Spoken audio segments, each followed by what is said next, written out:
வணக்கம் நண்பா. இது உங்கள் ரெஸ்லிங் ஃபேமிலி 2.0. இன்னைக்கு இந்த வீடியோல பார்க்க போறது எத பத்தி அப்புட்ன்னா, ராக், ஜான் சீனாவ தொடர்ந்து உங்களோட மெயின் ஈவென்ட் ஜே உசோவும் நம்முடைய ராக்கோட அந்த ஒரு நியூ ஃபேக்ஷன்ல சேர போறாரு அப்படிங்கிற மாரி இப்ப ஒரு மிகப்பெரிய ஒரு அப்டேட் இப்ப இன்டர்நெட்ல ரொம்பவும் வைரலா போயிட்டு இருக்கு. அதுக்கான ரீசன் என்ன? அதாவது நம்முடைய ஜே உசோ வந்து நம்முடைய ராக்கோட அந்த ஒரு ஃபேக்ஷன்ல சேர்றதுக்கான பாசிபிலிட்டி இருக்கா? இல்லையா? அப்படிங்கிறத இந்த வீடியோல நம்ம டீட்டெயிலா பார்க்கலாம். இப்ப போற ஒரு மிகப்பெரிய ஒரு அப்டேட் என்ன அப்படின்னு கேட்டா, நம்மளுடைய 2025 ராயல் ரம்பிள வந்து நம்மளுடைய மெயின் ஈவென்ட் ஜே உசோ வின் பண்ணியிருப்பாரு. அது வந்து யாருக்குமே சப்போஸ் பிடிக்கவே இல்ல. ஃபேன்ஸுக்கு யாருக்குமே பிடிக்கவே இல்ல. அதாவது நம்ம எல்லாம் என்ன நினைச்சோம் அப்படின்னு கேட்டா, 2025 ராயல் ரம்பிள முழுக்க முழுக்க நம்மளுடைய ஜான் சீனா தான் வின் பண்ணுவாரு. வின் பண்ணி நம்மளுடைய கோடி ரோட்ஸை சேலஞ்ச் பண்ணி ஜான் சீனா விசஸ் கோடி ரோட்ஸ்க்கான அன்டிஸ்பியூட்டட் WWE சாம்பியன்ஸ் மேட்ச் தான் நடக்கும் அப்படிங்கிற மாதிரி நம்ம எல்லாமே நினைச்சுக்கிட்டு இருந்தோம். அதுதான் நடக்கும்னு நினைச்சோம். ஆனாலும் WWE என்ன பண்ணிட்டாங்க அப்படின்னு கேட்டா, நம்மளுடைய மெயின் ஈவென்ட் ஜே உசோ வந்து நம்மளுடைய ஜான் சீனாவே தள்ளி விட்டுட்டு அந்த 2025 ராயல் ரம்பிள நம்மளுடைய மெயின் ஈவென்ட் ஜே உசோ வந்து நம்மளுடைய WWE வின் பண்ண வச்சுட்டாங்க. அது வந்து யாருக்குமே பிடிக்கவே இல்ல. அதுதான் உண்மை. ஆனா இதுக்கான உண்மையான ரீசன் என்ன அப்படின்னு கேட்டா, இதுக்கு பின்னாடி வந்து உங்களோட the final boss, the great one, the rock இருக்காரு அப்படிங்கிற மாதிரி இப்போ ஒரு மிகப்பெரிய ஒரு அப்டேட் இப்போ போய்கிட்டு இருக்கு. அதாவது ஃபர்ஸ்ட் ஆஃப் ஆல் நம்மளுடைய அந்த ஒரு ஃபேக்ஷன்ல வந்து நம்மளுடைய ஜே உசோவை தான் நம்மளுடைய ராக் வந்து இணைக்கிறதா இருந்தாராம். அதுக்கப்புறம் நம்மளுடைய ராக் வந்து என்ன பண்ணிட்டாருன்னா, அந்த பிளான்ல வந்து கொஞ்சம் சேஞ்ச் பண்ணிட்டு அந்த இடத்துல வந்து நம்மளுடைய ஜான் சீனாவை வந்து கொண்டுட்டு வந்துட்டாரா. அதாவது 2025 ராயல் ரம்பிள முழுக்க முழுக்க வந்து நம்மளுடைய ஜான் சீனா தான் வின் பண்ற மாதிரி இருந்துச்சாம். அது இல்லாமல் ட்ரிபிள் ஹெச் கிட்ட வந்து இந்த ராயல் ரம்பிள வந்து நம்முடைய ஜான் சீனாவை வின் பண்ண வைக்க வேணாம். அதாவது மெயின் ஈவென்ட் ஜே உசோவை வின் பண்ண வச்சு அவனுக்கு ஒரு மூவ்மெண்ட்டை கொடுக்கணும். மூவ்மெண்ட்டை கொடுத்ததுக்கு அப்புறம், அதாவது அந்த சாம்பியனை வின் பண்ணதுக்கு அப்புறம், ரெசல்மேனியால வின் பண்ணதுக்கு அப்புறம் அதாவது நம்முடைய ஜான் சீனா எப்படி என்னோட ஃபேக்ஷன்ல இணைய போறானோ, அதுக்கு முன்னாடியே அதுக்கு அப்புறமும் நம்முடைய ஜே உசோ வந்து ஒரு சஸ்பென்ஸா அதாவது எனக்கும் ஜே உசோவுக்கும் அந்த சம்மந்தமே இல்லாத மாதிரி காட்டிக்கிட்டு, ஆனா 2025 அந்த ராயல் ரம்பிள வந்து ஜே உசோவை வின் பண்ண வச்சுட்டு, அதுக்கப்புறம் ரெசல்மேனியா 41ல வந்து எங்க கூட வந்து ஜே உசோ இணைவான் அப்படிங்கிற மாதிரி அந்த ஒரு பிளானை வந்து நம்மளுடைய ட்ரிபிள் ஹெச் கிட்ட வந்து நம்மளுடைய ராக் வந்து சொல்லியிருக்காரா. அதே மாதிரி நம்மளுடைய ட்ரிபிள் ஹெச்சும் ஓகேன்னு சொல்லிட்டாரா. ஓகே சொன்னதுக்கு அப்புறம் தான் அந்த இடத்துல வந்து 2025 அந்த ராயல் ரம்பிள வந்து நம்மளுடைய ஜே உசோவை வந்து வின் பண்ண வச்சுட்டாங்கன்னா நம்மளுடைய WWE. அதுக்கப்புறம் 2025 அந்த எலிமினேஷன் சேம்பரை வந்து நம்மளுடைய ஜான் சீனாவை வின் பண்ண வச்சுட்டாங்க. இதுல வந்து நம்மளுடைய ஃபைனல் பாஸான ராக் வந்து மைண்ட் கேம் அப்படிங்கிறத நம்மளுடைய ராக் வந்து நிறையவே இதில் விளையாண்டுருக்காரு. ஒரு பக்கம் வந்து நம்ம வந்து ஜான் சீனாவை வந்து ஒரு ஹீல்டனா மாற்றிட்டாரு. ஹீல்டனா மாற்றி அந்த ஒரு ஹிஸ்ட்ரியிலே வந்து நம்மளுடைய ராக் வந்து நம்மளுடைய ஜான் சீனாவை வந்து ஹீல்டனா மாற்றி அவர் வந்து ஒரு கின்னஸ் வேர்ல்ட் ரெக்கார்டை நம்மளுடைய ஜான் சீனா படைக்க வச்சுட்டாரு. அதுக்கப்புறம் இங்கிட்டு வந்து 2025 அந்த ராயல் ரம்பிள நம்மளுடைய ஜே உசோவை வின் பண்ண வச்சு அவர் வந்து ஒரு மிகப்பெரிய ஒரு மூவ்மெண்ட்டை கிரியேட் பண்ணி ரெசல்மேனியா 41ல வந்து குந்தர் விசு ஜே உசோவுக்கு நடக்க போகிற அந்த வேர்ல்டு ஹெவி சாம்பியன்ஸ் மேட்ச்சில் நம்மளுடைய ஜே உசோவை வின் பண்ண வச்சு ஒரு மிகப்பெரிய ஒரு சாம்பியனா, அதாவது ஜே உசோ வந்து என்னோட சம்மன் பரம்பரையில் வந்து ஜே உசோவும் ஒரு மிகப்பெரிய ஒரு ஆள் தான் அப்படிங்கிற அது ஒரு அங்கீகாரத்தையும் நம்முடைய ஃபைனல் பாஸான ராக் வந்து அந்த இடத்துக்கும் நம்முடைய ஜே உசோவுக்கும் அந்த இடத்தையும் நம்முடைய ராக்கே கொடுத்துட்டாரு. இதில் வந்து இப்போ ஒரு மிகப்பெரிய ஒரு ட்விஸ்ட் என்ன அப்படின்னு கேட்டால், இப்போ போகிற ஒரு மிகப்பெரிய ஒரு விஷயமா பேச போகிற ஒரு விஷயம் என்ன அப்படின்னு கேட்டால், இப்போ வந்து நம்மளுடைய ஜான் சீனா இருக்காரு. ஜான் சீனா வந்து இப்போ வந்து நம்மளுடைய ராக்கோட அந்த ஒரு சாம்பியனா இருக்க போறாரு அப்படிங்கிற மாதிரி ஆல்மோஸ்ட் கன்ஃபார்ம் ஆயிருச்சு. அந்த ஒரு ஷோவில் வந்து அதாவது அந்த ஒரு ஷோ வந்து எனக்கு கொடுக்கணும், அதாவது என்னோட ஒரு சாம்பியனா நீ இருக்கணும் அப்படிங்கிற மாதிரி தான் நம்மளுடைய கோடி கிட்ட கேட்டாரு. கோடி வந்து அக்செப்ட் பண்ணிக்கல. அதுக்கப்புறம் ஒரு ஹில்டனா வந்து நம்மளுடைய ஜான் சீனாவை மாற்றி இப்போ வந்து நம்மளுடைய ஜான் சீனா, நம்மளுடைய ராக்கு, அதுக்கப்புறம் ட்ரேவிஸ் ஸ்காட் இவங்க 3 பேர் தான் இருக்காங்க.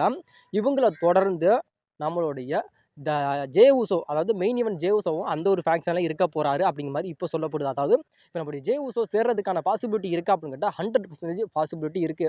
அதான் சொன்னால அந்த ராயல் ரம்பிள வந்து நம்மளுடைய ஜான் சீனா தான் வின் பண்றதா இருந்துச்சாம். வின் பண்றதை வந்து நம்முடைய ஜான் சீனா வின் பண்றதை வந்து நம்முடைய ஃபைனல் பாஸான ராக் வந்து அது வேணான்னு சொல்லிட்டு அவரை ஜான் சீனா வந்து நம்ம எலிமினேஷன் சேம்பரை வந்து வின் பண்ண வச்சுக்கலாம். வின் பண்ண வச்சுக்கிட்டு அதுக்கு முன்னாடி அந்த ராயல் ரம்பிள வந்து நம்முடைய ஜே உசோவை வின் பண்ண வச்சு ஜே உசோ வந்து அவருக்கு ஒரு மூவ்மெண்ட் தரணும் அப்படிங்கிற மாதிரி சொல்லிட்டாராம். அதுக்கப்புறம் ஜே உசோவுக்கும் எங்களுக்கும் எந்த ஒரு பிளானுமே கிடையாது அப்படிங்கிற மாதிரி ஒரு பில்டப்பை கொடுத்துட்டு கடைசி நிமிஷத்தில் ரெசல்மேனியா 41ல வந்து அதாவது ஜான் சீனாவுக்கும் நம்முடைய கோடி ரோட்ஸுக்கும் அந்த ஒரு மேட்ச் நடக்கிறப்ப ஷாக்கிங்லி நம்மளுடைய ஜான் சீனா நம்மளுடைய கோடி ரோட்ஸ் வந்து வின் பண்ண போகிறப்ப வந்து நம்முடைய மெயின் ஈவென்ட் ஜே உசோ வருவார்.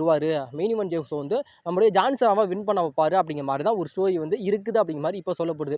அது எதனால் அப்படின்னு கேட்டால், நம்முடைய ஜான் சீனா நம்முடைய கோடி ரோட்ஸ் வந்து வின் பண்ணுறாரு அப்படின்னு கேட்டால், நம்முடைய ஜே உசோ வந்து யார் வந்து அந்த ராயல் ரம்பிளை வின் பண்ண வச்சார்னா நம்முடைய ஃபைனல் பாஸான ராக் தான் வின் பண்ண வச்சார். வின் பண்ண வச்சாலும் அந்த ஒரு வின் பண்ணது வந்து ஃபெயிலியர் ஆகிடக்கூடாது அப்படிங்கிறதுக்காக நம்மளோட மெயின் ஈவென்ட் ஜே உசோ வந்து வேர்ல்டு ஹெவி சாம்பியனாகவும் நம்மளுடைய ராக் வந்து ஆக்குறாரு. ஆக்கினதுக்கப்புறம் நம்மளுடைய அந்த ஒரு ஃபேக்ஷனில் வந்து இவ்வளோ தூரம் ஹெல்ப் பண்ணது யார் அப்படின்னு கேட்டால் முழுக்க முழுக்க, அதாவது 2025 அந்த ராயல் ரம்பிளை வின் பண்ண வச்சது யார் அப்படின்னு கேட்டால் மறைமுகமாக இருக்கிற நம்மளுடைய ராக்கு தான். அதே மாதிரி நம்மளுடைய ராக்கு, அதாவது நம்முடைய ஜே உசோக்கும் கும்தருக்கும் நடக்கப்புறம் அந்த சாம்பியன்ஸ் மேட்ச்சில் வந்து இவ்வளோ பெரிய ஒரு ஆப்பர்ச்சுனிட்டி கொடுத்தது யார் அப்படின்னு, அதுவும் முழுக்க முழுக்க நம்மளுடைய ஃபைனல் பாஸான ராக்கு தான். அந்த சாம்பியனை வின் பண்ணதுக்கப்புறம் மேபி நம்மளுடைய ராக்கு கூட வந்து நம்முடைய ஜான்சினா, ஜே உசோ இவங்க 3 பேருமே இணைவாங்க அப்படிங்கிற மாதிரி இப்போ சொல்லப்படுது. அது இல்லாமல் நம்மளுடைய ஜான்சினா வந்து அந்த கோடி ரோட்ஸ் அட்டாக் பண்ணார்ல, அட்டாக் பண்ணுறப்போ நம்மளுடைய ஃபைனல் பாஸான ராக் வந்து அந்த 2 விரலை வந்து காட்டியிருப்பார்ல. உங்களோட ராக்கை வந்து அந்த 2 விரலை காட்டினதுக்கான உண்மையான ரீசன் என்ன அப்படின்னு கேட்டால், ஒன்று வந்து நான் சொன்ன மாதிரியே, நான் உன்கிட்ட சொன்னேன், அதாவது நீ வந்து அந்த ராயல் ரம்பிளை வின் பண்ணக்கூடாது, நீ வந்து 2025 நடக்கப்போகிற அந்த எலிமினேஷன் சேம்பரை தான் நீ வின் பண்ணணும். அதை வந்து நான் 100% அந்த எலிமினேஷன் சேம்பரில் நான் உன்னை தான் வின் பண்ண வைப்பேன். உன்னை வின் பண்ண வச்சு உனக்கும் கொடி ரோட்ஸுக்கு தான் ரெசல்மனியா 41 மேட்ச் அப்படிங்கிற மாதிரி நான் உன்கிட்ட சொன்னேன். அதே மாதிரியே இப்போ எலிமினேஷன் சேம்பரில் நான் உன்னை வின் பண்ணவும் வச்சுட்டேன். அதே மாதிரி நீ என்கிட்ட சொன்ன மாதிரி அந்த ராயல் ரம்பிளை வந்து நீ ஜே உசோவை வின் பண்ணிட்ட. இதுதான் 2. ஒன்று வந்து நம்முடைய ஜே உசோவை வின் பண்ண வச்சது, 2வது வந்து அந்த எலிமினேஷன் சேம்பரில் வந்து நம்மளுடைய ஜான்சினா வின் பண்ணது. இது 2மே தான் ஃபியூட். அதாவது இதில் வந்து முழுக்க முழுக்க நம்முடைய ஜே உசோவுக்கும் சரி, நம்முடைய ஜான்சினாவுக்கும் சரி, ஒரு மாஸ்டர் பிளானாக பின்னாடி இருந்து செயல்படுறது யார் அப்படின்னு கேட்டால், அது முழுக்க முழுக்க த ஃபைனல் பாஸ் த ராக்கு தான் அப்படிங்கிற மாதிரி சொல்லப்படுது. அது இல்லாமல் அந்த 3 அப்படின்னு சொல்லியிருப்பார். அதாவது பேர்டு பிளட்ல வரப்போ நம்முடைய ராக் வந்து சொல்லியிருப்பார். அந்த 3 அப்படிங்கிறது யார் அப்படிங்கிறது இது வரைக்கும் தெரியல. அந்த 3 அப்படிங்கிறது மேபி நம்முடைய ராக்கா கூட இருக்கலாம். அந்த 3ன்னு சொன்னார்ல, ஃபஸ்ட் டைம் வந்து 3ன்னு சொன்னார். அதுக்கப்புறம் 2ன்னு சொல்லிட்டாரு. இப்போ 1 வந்து நம்முடைய ராக்குன்னு வச்சுக்கலாம், 2 வந்து நம்முடைய ஜான்சினா, 3 வந்து நம்மளுடைய ஜே உசோன்னு வச்சுக்கலாம். ஏன்னா இவங்க, அதாவது இப்போ வந்து 2 பேத்துக்கு என்ன ஒரு சிங்க் இருக்குது அப்படின்னு கேட்டால், அதாவது அந்த ராயல் ரம்பிளை வந்து முழுக்க முழுக்க வந்து நம்முடைய ஜான்சினா தான் வின் பண்ணணும் அப்படிங்கிற மாதிரி இருந்துச்சு. ஆனாலும் நம்மளுடைய ஜான்சினா வந்து அந்த இடத்துல தோற்று போயிட்டார் அப்படிங்கிறப்ப, யாராக இருந்தாலும் அந்த இடத்துல வந்து என்னோட வாய்ப்பு பறிபோயிருச்சு அப்படிங்கிற மாதிரி யாராக இருந்தாலும் கோவப்படுவாங்க. ஆனாலும் நம்முடைய ஜான்சினா வந்து கோவப்படாமல் நம்முடைய ஜே உசோவை வந்து கட்டி பிடிச்சி, உனக்கு வந்து ஆப்பர்ச்சுனிட்டி கிடச்சிருச்சு, நீ வந்து இவ்வளோ தூரம் பாடுபட்டதுக்கான உனக்கு பலன் கிடச்சிருச்சு அப்படிங்கிற மாதிரி நீ வந்து என்ஜாய் பண்ணிக்கோ அப்படிங்கிற மாதிரி அதாவது ஜான்சினாவோட அந்த ஒரு மூமெண்ட்டை வந்து நம்முடைய ஜே உசோவுக்காக கொடுத்துட்டு போயிருப்பார். ஏன்னா யாராக இருந்தாலும் அந்த இடத்துல கோவப்படுவாங்க.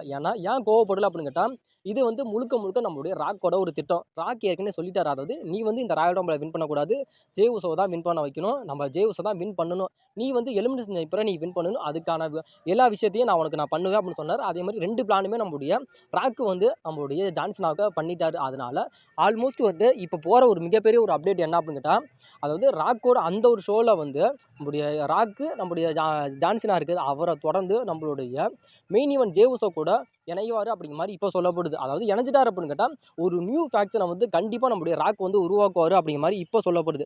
மேபி எதனால் அப்படின்னு கேட்டால், இப்போ வந்து நம்முடைய ராக் இருக்காருங்கன்னா இந்த பீப்புள் சான் அப்படிங்கிற அந்த ஒரு சாம்பியன்ஷிப்பை வச்சிருக்காரு. அதுக்கப்புறம் இப்போ வந்து நம்முடைய ஜான்சினா வந்து நம்மளுடைய கோடி ரோட்ஸை பீட் பண்ணிட்டார் அப்படின்னா அன்டிஸ்பியூட்டட் WWE சாம்பியன் அப்படிங்கிற அந்த ஒரு சாம்பியனையும் நம்மளுடைய ஜான்சினா வச்சிருப்பாரு. இங்கிட்டு வந்து நம்முடைய ஜே உசோ வந்து ராயல் ரம்பிளை வின் பண்ண வச்சார்ல, அவரும் நம்ம ஜே உசோ வந்து நம்முடைய ராக்கு கூட வந்து இணைஞ்சிட்டார் அப்படின்னு கேட்டால், நம்முடைய கோடி ரோட், அதாவது நம்முடைய கும்தரை வந்து நம்முடைய ஜே உசோ பீட் பண்ணி விட்டார் அப்படின்னா வேர்ல்டு ஹெவி சாம்பியனாக இருப்பார். அதாவது ஜான்சினா, ராக்கு, நம்முடைய ஜே உசோ இவங்க 3 பேருமே 3 சாம்பியனுமே ஒரே இடத்துல அந்த ஒரு, அதாவது 3 சாம்பியனுமே, அதாவது பீப்புள் சாண்ட் ராக்கு அந்த ஒரு சாம்பியன் வச்சிருக்காரு, மெயின் ஈவென்ட் ஜே உசோ வந்து வேர்ல்டு ஹெவி சாம்பியன் வச்சிருக்காரு, நம்முடைய ஜான்சினா வந்து அதாவது அன்டிஸ்பியூட்டட் WWE சாம்பியன் அப்படிங்கிற அந்த ஒரு பெல்ட்டை வச்சிருக்காரு. இவங்க 3 பேருமே ஒரு நியூ ஃபேக்ஷனை உருவாக்கி 3 பேருமே சாம்பியனாக இருப்பாங்க அப்படிங்கிற மாதிரி இப்போ சொல்லப்படுது. மேபி இந்த ஒரு ஃபேக்ஷனில் வந்து நம்மளுடைய மெயின் ஈவென்ட் ஜே உசோ வந்து இணைஞ்சா எப்படி இருக்கும் அப்படிங்கிற உங்களோட கருத்து என்ன அப்படி மறக்காமல் சொல்லுங்கள். ஏன்னா நம்முடைய ஜே உசோ வந்து இந்த ஒரு ஃபேக்ஷனில் வந்து இணையறதுக்கான வாய்ப்புகள் அப்படிங்கிறது ரொம்ப ரொம்ப அதிகமாக இருக்குது. ஏன்னா 2025 ராயல் ரம்பிளை வின் பண்ணதே ஃபேன்ஸுக்கு பிடிக்கல. அதனால் இப்போ சாம்பியனை வின் பண்ணுறதுனா சுத்தமாக பிடிக்காது. அதனால் இந்த சாம்பியனுக்கான ஒரு மவுஸு நம்முடைய ஜே உசோவுக்கான ஒரு ஹைப் வேணும் அப்படின்னு கேட்டால் இந்த ஒரு ஃபேக்ஷனில் இணைஞ்சாதான் மேபி நல்லா இருக்கும் அப்படிங்கிற மாதிரி என்னோட கருத்து. மேபி நம்முடைய ஜே உசோ வந்து ராக்கோட அந்த ஒரு நியூ ஃபேக்ஷனில் இணைஞ்சா உங்களோட ரியாக்ஷன் எப்படி இருக்குது அப்படிங்கிறத மறக்காமல் கமெண்ட்டில் கமெண்ட் பண்ணுங்கள்.